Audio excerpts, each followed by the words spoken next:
करनूल जिले के बादनिहाल गांव में गंगम्मा की मौत के मामले पर वाईएसआरसीपी के हक़ायक़ जानने वाली कमेटी ने और जायवाखू का दौरा किया है। कमेटी अरकान ने मुकामी लोगों से मालूमात हासिल की और कहा कि ये मौत मुश्तबा मालूम होती है।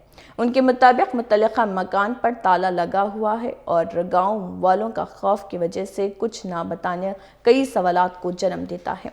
साबिक वज़ीर शैलजा नाथ ने हुकूमत से मुतालबा किया है कि पुलिस की निगरानी में गैर जानिबदाराना और जामे तहक़ीक़ात करके हक़ायक़ सामने लाए जाएँ और मुतासरा ख़ानदान को इंसाफ फराहम किया जाए।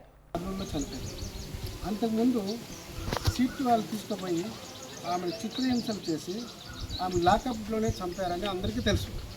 కానీ ఈ వాస్తవాన్ని ఎవరు బయటకు తీసుకురావలేదు. కానీ మా యొక్క నిజ నిర్ధారణ కమిటీ, వైఎస్ఆర్ తరఫున వచ్చినటువంటి నిజ నిర్ధారణ కమిటీ ఖచ్చితంగా బయటకు తీస్తుంది, అర్హులని శిక్షిస్తుంది. ఎవరైతే పోలీస్ అధికారులు సీట్లో ఉన్న భాగస్తులు ఆమె చిత్రహింసలు పెట్టి చంపారు, లక్ష్మీనారాయణ చంపడము, ట్రాక్టర్తో గుద్ది చంపడము ఘోరమైన తప్పిదం. అలాగే ఆదోన్లో లాకప్ డెత్ గురించి నిజ నిర్ధారణ కమిటీ ఈరోజు రావడం జరుగుతుంది.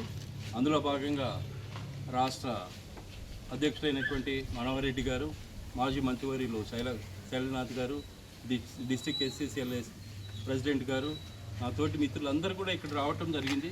ముఖ్యంగా ఇక్కడ చూస్తే గత వైఎస్ఆర్ కాంగ్రెస్ పార్టీ కూడా నిజ నిర్ధారణ కమిటీ రావడం జరిగింది.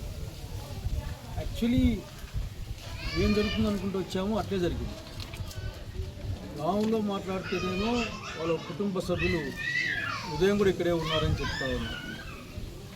ఇప్పుడేమో వాకింగ్లు వేసుకుని పోయారు.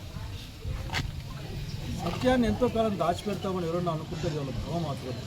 ట్రూత్ ప్రివైల్స్, సత్యం బయటకు వస్తుంది. ఇక్కడికి వచ్చిన తర్వాత మరిన్ని